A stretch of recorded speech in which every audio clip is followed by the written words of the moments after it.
Husniya Abu Atiyah's leg has been paralyzed for 5 years.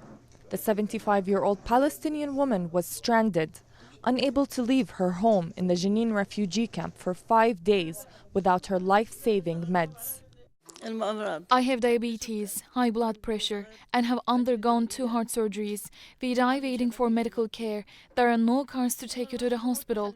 I couldn't leave. The army was shooting right above our heads. We could barely keep ourselves and our children safe inside the house.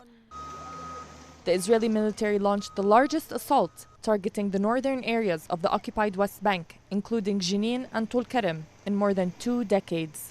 Tens of thousands of residents were stuck inside their homes, with many needing urgent medical evacuation, including those injured in Israeli attacks and others who simply needed access to health care.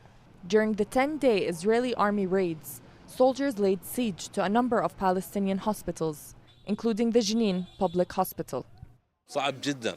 The situation was very difficult. The electricity and water inside the hospital was cut. We had to close down the kidneys dialysis section. We're talking about 250 dialysis patients that needed to be transferred outside the hospital.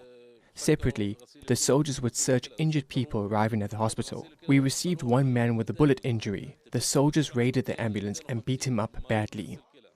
Aside from Israel's attacks on hospitals, the targeting of healthcare workers was even more direct for those working in the field. Ibrahim Abu Aziz is a volunteer first responder with the Palestinian Red Crescent. He was among the teams that operated in and around the Jenin refugee camp during the assault. We weren't allowed to evacuate those injured. The army would shoot at the ambulances, at civilians, at journalists. 3 medics were injured. The reality for medics in Jenin and other Palestinian cities is becoming more dangerous with every Israeli assault.